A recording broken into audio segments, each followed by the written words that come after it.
vamos lá, vamos falar um pouquinho sobre o que a Comissão de Assuntos Econômicos do Senado está decidindo. Foi aprovado hoje um projeto que vai obrigar a colocar na placa, mesmo com aquele padrão Mercosul, o município e o estado de origem do veículo registrado aqui no Brasil. E eu perguntei para o Luiz se ele acha que isso é necessário. Eu sinto falta, porra. O que você acha, Luiz? Outra tomada de 3 pinos, né, Paulo? Outra tomada de 3 pinos. Pois é, todo dia é uma tomada de 3 pinos. Todo dia é um 7-1 que a gente leva. Não tem jeito. Só para você, eu vou ler uma frase que está na nossa placa, na nossa pauta, para as pessoas entenderem do que nós estamos falando. A proposta foi aprovada, mas quem propôs, né, no caso o deputado do PSD, da onde que é, cara? Ele é do Lucas Barreto, do PSD do Amapá. Do Amapá. Do PSD do Amapá. Então é isso aqui, ó. O relator da proposta, senador Lucas Barreto, do PSD do Amapá. O texto dele não indica como, onde vai ser feito. Só fala que tem que fazer. Aí você pergunta para ele, por quê? Por que, senador? Por que você inventou isso? Porque a medida traz maior identificação da população com suas origens e auxilia na adoção de medidas de segurança, tanto em operações de trânsito quanto no combate ao crime. Senador, você sabe o que vai fazer com que a gente tenha medidas de segurança em operações de trânsito e combate ao crime? É o investimento em tecnologia, senador. É o policial que está lá na ponta conseguir digitar no celular dele a placa e aparecer de onde é, quem é o cara que está dirigindo, o que esse cara fez, se o carro é roubado, onde foi roubado, que dia foi roubado. A gente ter um sistema verdadeiramente integrado no país inteiro, que para isso acontecer, precisa tirar um pouco de dinheiro das regalias que os senhores têm aí no Congresso e colocar esse dinheiro de verdade dentro da segurança pública, para não fugir preso de Mossoró, de presídio federal, para o policial que está coitado, com a cara dele na frente lá do criminoso que está dirigindo um carro numa rodovia federal, ou policial rodoviário, ou policial militar, para que ele tenha condições de identificar quem é bandido, diferenciar quem é bandido de quem não é, diferenciar o carro frio de um carro roubado, de um carro legalizado.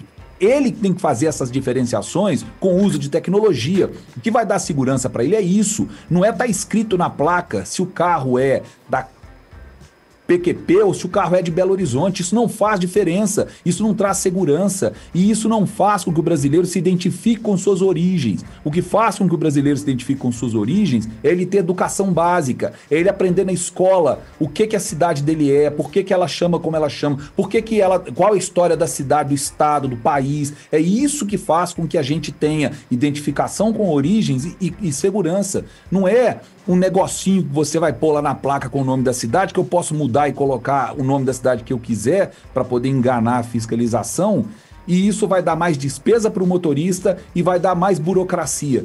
Sabe por que isso acontece, Paulo? Porque assim como no caso da tomada de 3 pinos, do extintor de incêndio, da caixinha de primeiros socorros dentro do carro, isso certamente vai favorecer alguém, vai dar dinheiro para alguém, vai botar dinheiro no bolso de alguém. E esse dinheiro vai sair do bolso do contribuinte, do idiota do motorista, ou de quem paga imposto. Enfim.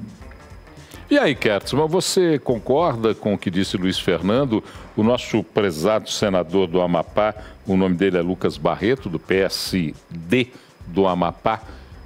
Você concorda com os argumentos utilizados pelo nobre senador? Concordo integralmente, assino embaixo e ainda complemento. Ô Paulo, eu tenho um grande amigo... Concordo com o senador, Kertz? É isso que eu fiquei assustado. Com o relator. Com o relator, com o Luiz Fernando, diga lá. Concordar com uma aberração dessa, nem pensar. Não dá nem para pensar mesmo. Eu tenho um grande amigo, advogado dos bons, sabe? Que advoga em causa junto ao poder público. Ele passou muito tempo na Inglaterra e aprendeu muito como que essas questões são tratadas lá.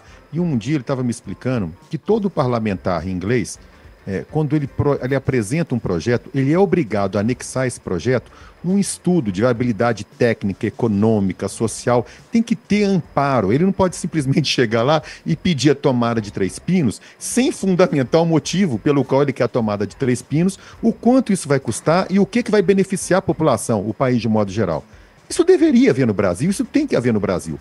Porque senão a gente fica à mercê dessas coisas, né? O cara acha E colocar o nome, como o Luiz já disse pra gente, vai proporcionar uma maior identificação da população com suas origens. Agora, o que isso significa? Nada, só ele sabe. O quanto que isso vai representar de prejuízo para a população, ninguém sabe, né? Nem ele. E o quanto que isso vai trazer de benefício, muito menos. Então tem que ter algum tipo de processo anterior, a gente não ficar à mercê desse tipo de idiotice.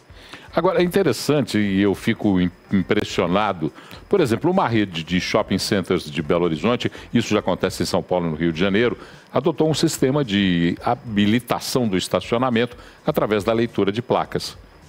Então, quando você entra com seu carro, a sua placa é identificada e na saída, se você tem o aplicativo e a forma de pagar, na saída automaticamente já no seu cartão identificado ali já é debitado aquele valor do estacionamento que você usou.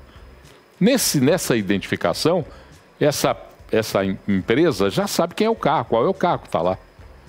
Já sabe qual é o carro, qual é o veículo. Pode identificar, inclusive, numa questão de roubo feito dentro do próprio estacionamento daquele shopping center. Por que é que uma rede de shopping centers consegue uma tecnologia como essa e nós hoje temos que ter um brilhante senador propondo uma idiotice dessa ao invés de propor a tecnologia de auxílio ao sistema policial de fiscalização? Por dois motivos, Paulo. Número um, porque é uma empresa privada, né? E esta empresa privada é dirigida por executivos sérios que precisam entregar, né, um trabalho correspondente ao que ganham. Isso é a primeira resposta. E segundo, porque tem internet lá. E aí, esse senador deveria propor, né, não uma idiotice dessa, mas uma cobertura nacional de internet para que policiais rodoviários, ao pararem um carro no meio de uma estrada, com uma simples leitura dessa placa, como você falou, só apontar o celular, houvesse sinal de internet para poder baixar todo o registro do carro. Só que não, né? Porque aí depende da boa gestão de recurso público, e isso o Brasil nunca teve. É impressionante, né? Nós estamos aqui falando de coisas que nos deixam absolutamente indignados com a gestão pública nesse país. E aí quando... Aliás, Paulo, perdão, que é importante, o serviço de utilidade pública, Kertzmann também é utilidade pública. Diga lá. Eu aprendi isso a duras penas, né? E ainda bem que o policial foi muito gentil comigo.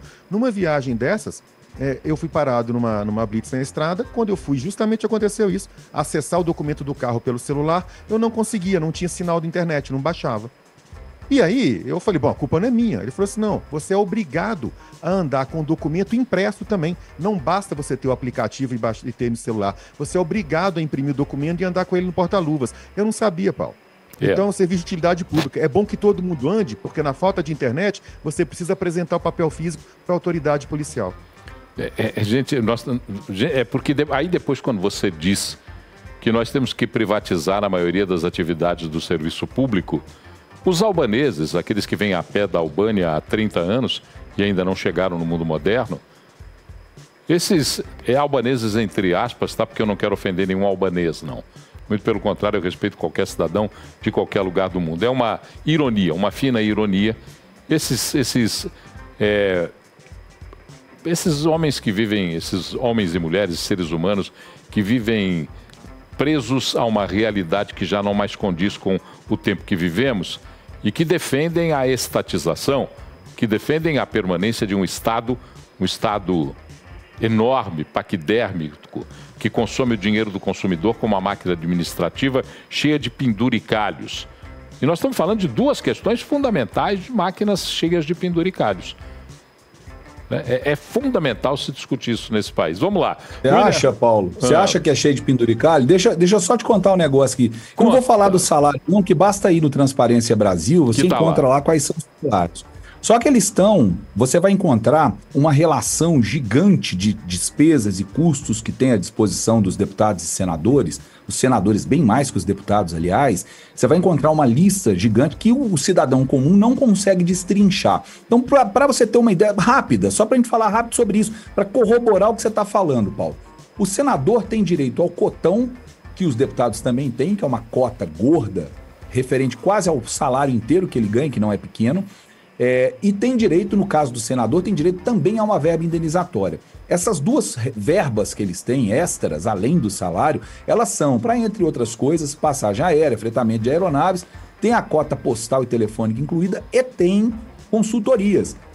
Vocês citaram, acho que foi o Kertzmann que citou, que um parlamentar, no caso do Reino Unido ou da Alemanha, Kertzmann, que você citou? Do Reino Unido. Do Reino Unido. Do Reino Unido. Ele precisa apresentar um estudo de viabilidade. Os senadores, eles têm dinheiro para fazer isso, porque está incluído na verba indenizatória que eles recebem e no cotão. Mas isso não é só isso que acontece, não, gente. Eles têm uma cota postal, por exemplo, que tem uma limitação de 2 correspondências para cada grupo de 1.000 habitantes. Então, se o cara é senador por Minas Gerais, tem 22 milhões de habitantes, ele pode mandar 44 mil cartas. Alguém aqui recebeu carta de senador alguma vez na vida? Paulo Leite, contamos pro Luiz Fernando aquela notícia que eu e você demos no Central 98, primeira edição, umas 2 ou 3 vezes, debatemos no Tox, sobre os gastos de parlamentares com comunicação, e a gente brincava em termos de internet, o quanto eles gastavam com isso aí, e principalmente desses estados aí, Amapá estava incluído, você se lembra disso? Contamos pro Luiz ou não? Lembro. Luiz, é tão escandaloso falar da máquina pública brasileira, porque, veja bem, vamos falar um pouquinho sobre toda a estrutura legislativa, toda ela. Mas vamos acender o nosso maior farol para as casas maiores do Congresso Nacional. O Congresso Nacional tem uma equipe especializada para consultas jurídicas, que atende a todo o Congresso Nacional. Tem uma equipe especializada para assuntos econômicos, para assuntos de meio ambiente. São técnicos e profissionais contratados pelas casas do Congresso. Essa equipe seria um pool de consulta para todos os deputados. No caso da Câmara, para todos os senadores, no caso do Senado. Mas, além de tudo isso, cada senador e deputado tem um assessor para assuntos jurídicos, um assessor para assuntos econômicos. Então, é tão escandaloso isso nesse país, e a gente tem que continuar falando sobre isso, porque senão, sabe o que vai parecer? Que nós estamos aqui o tempo inteiro, gratuitamente, condenando esse ou aquele ato desse ou daquele governo. Quando o que tem que se acabar nesse país é com essa estrutura de máquina pública desnecessária que faz, por exemplo, com que hoje o governo federal chegue à conclusão de que não há mais, o Kertzmann e Luiz, aonde buscar receita para poder fazer frente às despesas administrativas e de operação do governo nos seus poderes. Então tá aí.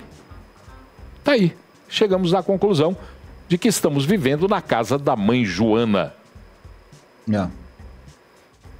E a casa da mãe Joana é habitada por idiotas que somos nós.